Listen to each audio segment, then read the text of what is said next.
and that we know that there is going to be a bride, and there's going to be a wedding supper served in the skies. That's just as sure to be as God is, because it's His Word. Come out over my people, said the Lord. Come out of babbling confusion. Come out of your creeds and your self-styled things. I will receive you, said the Lord. Welcome to the Days of the Voice broadcast. My name is Busobozi Talemwa, the pastor here at Days of the Voice Fellowship in Namugongo, Kampala.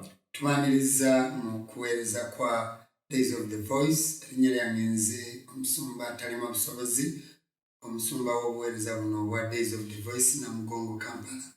And we are happy to be back with you again. Tuli basanyufu okukomawo gye muli nate. And we are picking up from where we stopped last time. Era tugenda tutandikira we twakoma ku mulundi ogwasembayo. We, just for a little overview of what we covered, Kugezaako okubajjukiza katono ku bye twayitamu. we were able to look at the beginning of the Gentile dispensation, Twasobola okulaba entandikwa y'omulembe gw'abamawanga. a time that Christ or God would work among the Gentiles. Ekiseera Katonda oba Kristo ky'anaakolera mu bamawanga. You see, it's a time that is already allotted Kino kiseera ekyagerekebwa by grace. nga kyateekebwawo kisa. Remember that our time as Gentiles, when Christ would need to would work among us, is not a specific allotted time, like the days and number of years. Mujjukire nti ekiseera kyaffe Katonda okukolagana n'abamawanga si kigere nti oba myaka egyagerebwa emibale. We do not know it. Ekiseera tetukimanyi. We don't know when Jesus Christ is going to come. Tetumanyi ddi Yesu Kristo lw'anajja. But we saw that we can be able to know the season of this timeline. Naye twakiraba nti tusobola okumanya ebiro eby'obudde buno, embala y'obudde buno. And we can be able to tell surely that Jesus Christ is about to come back again. Era tusobola okukimanya nti Yesu Kristo ali kumpi okukomawo nate. And when he comes, he's going to do two things. Era bw'anaakomawo agenda kukola ebintu He's bibiri. going to rapture his bride, Agenda kukwakula omugole we, and he's going to go back to the Jews. oluvannyuma agende eri Abayudaaya. And remember that we will talk in the next episodes about the comings of Jesus, the three comings of Jesus. Era mu masomo agagenda okuddiringana tujja kwogera ku kujja kwa Mukama waffe Yesu okw'emirundi esatu. He comes as a savior, Ajja ng'omulokozi, son of man to die on the cross. omwana w'omuntu okufa ku musaalaba, He comes also as son of God. ate era n'ajja ng'omwana wa Katonda. Today in our generation, Olwaleero omulembe the gwaffe Holy Spirit dispensation. mu kitundutundu ky'omwoyo mutukuvu. And also he comes as son of David Era ajja ng'omwana wa Dawudi to judge okusala omusango and to rule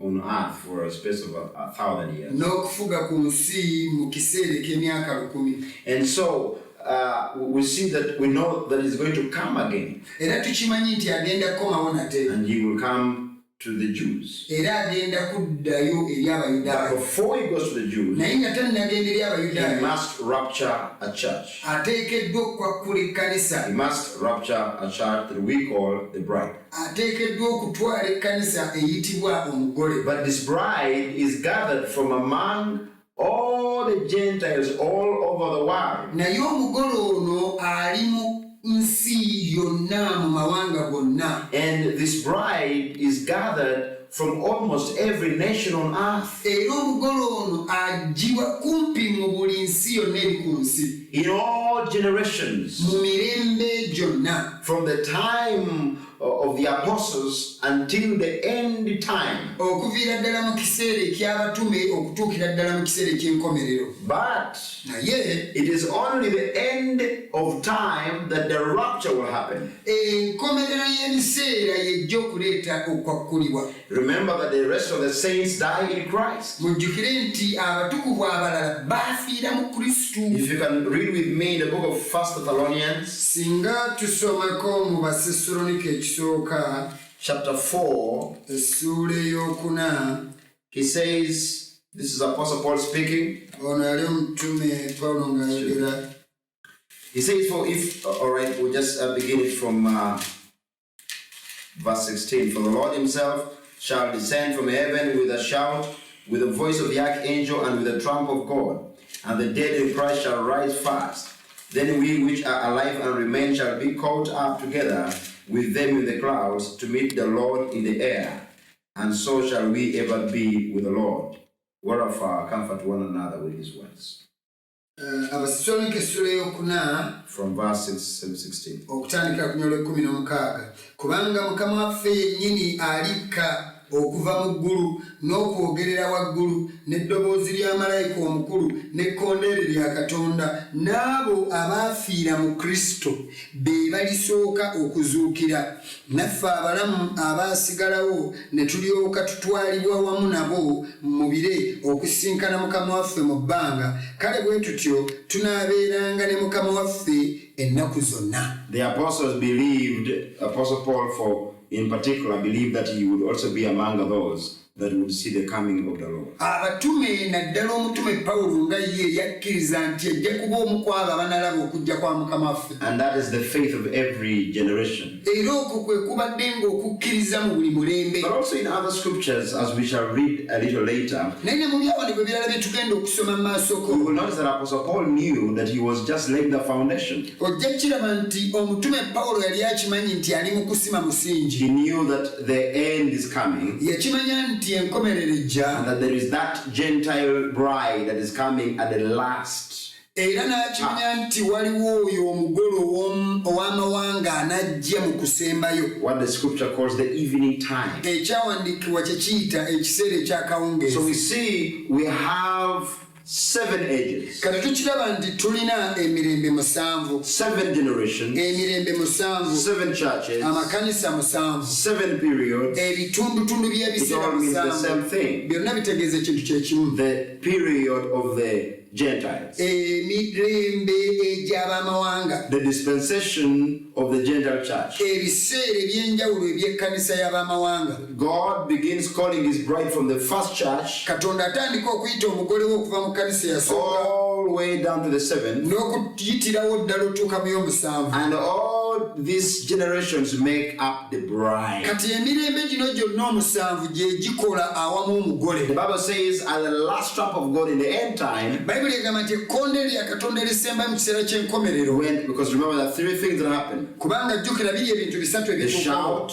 eddoboozi, the voice, okuleekaana, eddoboozi and the trump. n'ekkondeere. You see, the shout Eddobo is okuleekaana actually the message which goes out forth. bwe bubaka You know, obubuulirwa. some people think it's all going to be done at a go as Jesus Christ is coming. You know, shout, voice, trump. Abantu balowooza nti bijja beerawo nga Yesu ajja batuwulire okuleekaana, tuwulire eddoboozi, tuwulire n'ekkondeere obulungi. This is the process Bintu bino biyita mu mitendera. of the rapture. Emitendera It's egy'okwakkulibwa. already happening. Okwakkulibwa kwatandika dda. It's already happening. Tuli mu kwakkulibwa. If you want to go, if you can't go now, you won't go then. Bw'oba kati tosobola kgenda ne ku luli tojja You kgenda. must be a part of the coming of the Lord now. Olina okuba ekitundutundu ky'okujja kwa Mukama kati. The shout has already gone forth. Eddoboozi okuleekaana kwafuluma dda. That's the message that goes out to call the bride. Bwe bubaka obufuluma oyita omugole. Then the voice is N'eddoboozi already going on. nalyo liri mu kgenda mu That's the maaso. voice of the Eryo resurrection. ly'eddoboozi ery'amazuukira. And we know that the trump of God, Era tukimanyi nti ekkondeere lya the Bible Katonda. says that the last sounding of the trump of God, Bayibuli egamba ku kuvuga kw'ekkondeere erisembayo. then the dead in Christ, Abaafiira mu Kristo. those are those that have come from all the 6 generations. Abo be bavudde mu mirembe emirala gino 6. At the end of the 7th Kati ku generation, nkomerero y'omulembe the ogw'omusanvu, dead in Christ abaafiira mu Kristo shall rise. bajja zuukira. And then we which are alive and remain Kati ffe abalamu abaasigala shall be caught up, tukwatibwe, shall be changed. tukyusibwe. And then we, together with them, go to meet Christ in the air. Kati ffe abalamu n'abaafa ne bazuukira tukwatibwe mu bbanga tusinkane Mukama waffe. So maybe you may be interested to know what is these 7 ages? What are they? Where are they spoken of in the scriptures? Which age are we living in now? I'll just take you to Revelation chapter 1, verse 11. We can begin from 10. I was in the spirit on the Lord's day, and I heard behind me a great voice as of a trumpet, saying, I am Alpha and Omega, the first and the last. What thou seest, write in a book and send unto the 7 churches which are in Asia, and to Ephesus, and unto Smyrna, and unto Pergamos, and unto Thyatira, and unto Sardis, and unto Philadelphia, and unto Laodicea. Nali mu mwoyo ku lunaku lwa Mukama waffe ne mpulira ennyuma wange eddoboozi ddene ng'ery'akagombe nga koogera nti ky'olaba owandiika mu kitabo okiweereze ekkanisa omusanvu eri Efeso n'eri Sumuna n'eri Perugamo n'eri Suwatira n'eri Saddi n'eri Philadelphia n'eri Laodikia. And when you go on to verse 13, bwe weeyongerayo koma ku nnyola 13 he begins to describe. atandika okunnyonnyola. Now this is John seeing these things in a vision. Ono yali Yokaana ng'alaba ebintu bino mu He kwolesebwa. begins to describe that he also saw 7 candlesticks. Annyonnyola nti yalaba ettabaaza musanvu. And there was one like the Son of Man, Era waaliwo omu alinga omwana w'omuntu clothed with a garment ng'ayambadde ekyambalo down to the foot. ekituukira ddala ku bigere wansi. And then he says that his head was, and his hairs were white like wool. Era agamba nti enviiri zaali njeru nga zitukula ng'ebyoya by'endiga. And he goes on to describe him. N'amunnyonnyola. We do not have the time to go through verse by verse. Obudde tebuliiwo okuyita mu lunyiriri. But I want to get to the point. Naye nina we njagala tuuke. And he had, this one had in his right hand 7 stars. Era ono mu mukono gwe ogwa ddyo yalina emmunyeenye musanvu. So he was in the middle of the candlesticks. Kati yali mu makkati g'ettabaaza. And he had in his right hand Nga mu mukono gwe ogwa ddyo 7 stars. alinamu emmunyeenye So we musanvu. have candlesticks Katulina ettabaaza and 7 stars. n'emmunyeenye omusanvu. But remember, the book of Revelation is the book of symbols. Naye mujjukire ekitabo ky'okubikkulirwa kitabo kya bubonero. So I wanted to look at verses 19 and 20. Njagala tutunuulire olunya olw'19 n'olw'20. Write the things which thou sawest, which thou hast seen, and the things which are, and the things which shall be hereafter. The mystery of the 7 stars which thou sawest in my right hand, and the 7 golden candlesticks. The 7 stars are the angels of the 7 churches, and the 7 candlesticks which thou sawest are the 7 churches. Olunya olw'ebiri lugamba ekyama ky'emmunyeenye 19. Kale wandiika by'olabye n'ebiriwo n'ebigenda okubaawo oluvannyuma lw'ebyo. Ekyama ky'emmunyeenye 7 z'olabye mu mukono gwange ogwa ddyo n'ettabaaza 7 eza zaabu. Emmunyeenye 7 be bamalayika b'ekkanisa 7. So N'ettabaaza ze kkanisa 7. we have this now interpreted for us. Kati kino bakituvuunulidde. The 7 stars Emmunyeenye are the 7 7 angels, be bamalayika 7. and the 7 candlesticks Ettabaaza 7 are the 7 churches. ge makanisa 7. Now, Kaakati listen to this very carefully. kino mukiwulize n'obwegendereza. The 7 churches were indeed there in Asia Minor, Amazima gali nti ekkanisa zino 7 mu kitundu kya Asiya zaaliyo. but those were not the only churches there. Naye ate si ze zaali ekkanisa zokka. But the Holy Spirit picked only these 7 specific Naye churches Omwoyo Omutukuvu yeerondobamu zino zokka 7 because they were specific. He was specific because these were symbolic. Yali nti kubanga zino zaali zirina obubonero bwe zikiikirira. They had those places and those churches had certain characteristics that would be in the future generations. Ekkanisa zino zaalina empisa n'enneeyisa mu zo ebyali bigenda okulabisibwa mu mirembe gy'amakanisa. And so it was a type of the 7 Gentile generation or 7 Gentile dispensations. Kati bino byali kifaananyi ekiyoleka amakanisa emirembe gy'amakanisa omusanvu ag'abamawanga. Notice on verse 19. Kati bwe wekkanya wano ku linnya olw'ekkumi It n'omwenda. says, write these things which thou hast seen, and the things which are. Thou hast seen now, and the things which are. Olw'ekkumi n'omwenda agamba atya, kale wandiika by'olabye n'ebiriwo, And the things which shall be hereafter. n'ebigenda okubaawo oluvannyuma So lw'ebyo. this was not only those things which were at that time. Kati bino tebyali ebyo ebyali mu kiseera kiri. The Holy Spirit is not giving us a lesson on history. Omwoyo Omutukuvu tali mu kutusomesa ku byafaayo. This is a prophetic book. Kino kitabo kya bunnabbi. And these are prophetic things. Era bino ebintu bya He kinnabbi. is talking about the things which were going to be thereafter. Ayogera ku bintu ebyali bigenda okubeerawo oluvannyuma. And when is that? Nga ddi. That's in the future. Nga mu biseera eby'omumaaso. So he is talking about the 7 churches. Ayogera ku makanisa omusanvu. Not as in the churches physical in Asia, but as in the ages of the church of Jesus Christ. Si amakanisa gano agali mu Asia mu buliwo bwago, wabula emirembe gy'amakanisa egy'enjawulo. So this is what it typed. Kati kyali kifaananyi kya kino. And when you go through every church, Era bw'oyita mu buli kkanisa you yonna. will notice that there is a message to that church. Era ojja laba nti waaliwo obubaka eri ekkanisa And eyo. it typed at a specific generation in history. Era kyali kifaananyi eri omulembe ogumu mu byafaayo. God has been moving. Katonda abadde And ng'atambula. God continues to move. Era yeeyongera okutambula. Because Jesus Christ is the same yesterday, today, and forever. Kubanga Yesu Kristo y'omujjo leero n'emirembe He gyonna. continues to do His work. Asigala akola emirimu He's gye. doing His work Ne today. kaakati ali mu And He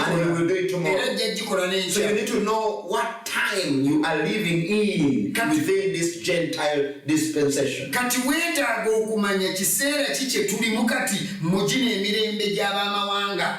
You know, Omanyi? you will begin to see that the Bible speaks of the 7 stars. Ojja kulaba wano nti ne Bayibuli eyogera ate ku mmunyeenye omusanvu. Star means messenger. Emmunyeenye etegeeza omubaka. You know, I have the Scofield KJV here with me, Nina Bayibuli wano eya Scofield. and it says the natural explanation of the message of the messengers is that they were men sent by the 7 churches to, whatever. So they also acknowledge that the word angel means messenger. Era wano eno mu Bayibuli eno erambulula ebyawandiikibwa balaga nti bamalayika bano era bategeeza babaka. So to every church there was a messenger that God had sent. Kati eri buli mulembe gwa kkanisa waliwo omubaka Katonda gwe A yabatumira. messenger not from heaven but from the earth. Omubaka nga si waakuva mu ggulu wabula ng'ava ku nsi. An angel. Malayika. An angel messenger. Naye ng'ono malayika omubaka. So notice here, he says 7 churches, Agamba amakanisa musanvu. 7 angels. Bamalayika musanvu. Who are the churches? Amakanisa ge gali. Those are the generations, the ages. Gy'emirembe. Who are the angels? Bamalayika be baani. These are the Be baali ababaka. the prophet messengers. Bannabbi ababaka. In every generation, Mu buli mulembe gwonna. God sends an angel messenger Buli mu mulembe Katonda atuma nabbi malayika nabbi to come with a message, kujja n'obubaka. a specific message for that Obubaka obw'ekkanisa eyo yennyini. church. One day I had one minister say that, these 7 churches are the 7 continents. Lumu nawulira omuweereza omu ng'agamba nti amakanisa gano omusanvu ze semayanja zino omusanvu. No, it cannot be. Tekisoboka. the 7 churches Amakanisa and the omusanvu 7 generations n'emirembe omusanvu. of one church of Jesus Christ Ekkanisa zino omusanvu ye kkanisa emu eya Yesu Kristo. in 7 ages. Naye nga eri mu mirembe musanvu. God sends the 7 men, Katonda n'atuma abasajja 7 musanvu. messengers, Ababaka musanvu. 1 to each age. Nga buli omu ajja eri omulembe. And what I'm going to do, Kye ngenda okukola. I'm going to briefly take you through the 7 churches, Ngenda mu bumpimpi bayisa mu mirembe gino omusanvu. and so that you can get a little bit of a feel of what it's all about, Tusobole okumanya ekinyusi kya kino kye kitegeeza. so that you can be able to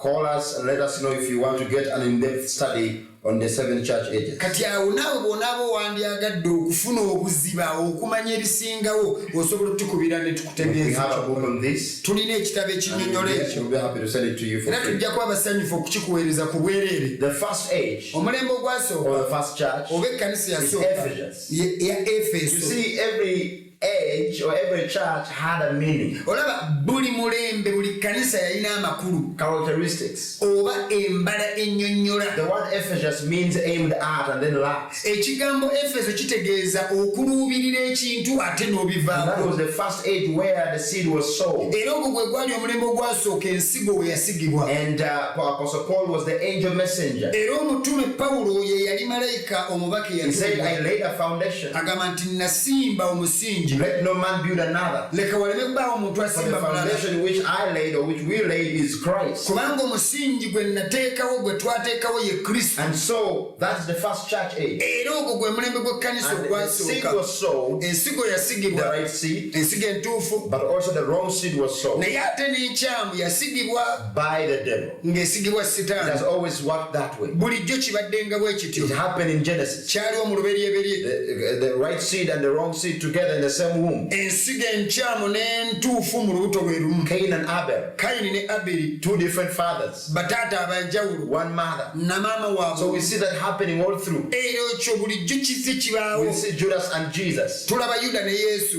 We see even in our generation Ne today, mu mulembe gwaffe leero we see the true church tulaba ekkanisa and the entuufu false church n'ekkanisa ey'obulimba. The true vine Omuzadde ogw'amazima and the false vine. n'omuzadde It's ogw'obulimba. all together. Bulijjo bibeera They wamu. grow side by side. Bikolaganira wamu. We see Esau Tulaba Esawu and Jacob ne Yakobo in the same womb, mu lubuto lwe lumu. two nations Amawanga abiri in the same mu womb. lubuto lwe lumu. So those twins Kati abalongo abo are in every revival. mu buli kudda obujja babaamu.